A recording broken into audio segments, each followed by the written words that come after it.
Hello guys, দেখতে পাচ্ছ তোমরা বাদ খেতে আমরা বহাল ধান লাগাই নিয়েছি। দেখো আমাদের আপদ ছিল নাই, তখন বাদ খেতে বহাল ধান লাগাই নিয়েছি। জলের জন্য হয়ে গেছে, তবে দেখিলাও দেখছো ধান ভালোই হয়েছে। এই বাদটা আমরা কাটে ফুরাই নিয়েছি। এই আমরা আজকে বাঁধে করে নিয়ে যাচ্ছি, আমাদের নুনিরা এসেছে আর পুনঃ মা আসছে।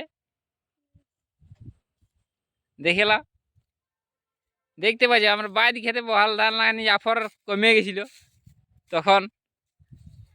এই দেখো এতনা বাদ কাট আছে আর এতনা বহাল এখন পাকে নাই। আমাদের একটা বিহা আছে ভাগ্নির, ও বিহার পরে কাটবো। ভোটটো পেরাক, ভোট পরবটা পেরাক। হ্যাঁ, ভোট পরব আমাদের আছে, দেখতে পাচ্ছ। এই আমিও আছি। হ্যাঁ, আজকে পূর্ণিমা পূজা করেছি আমরাও, দেখতে এলাম।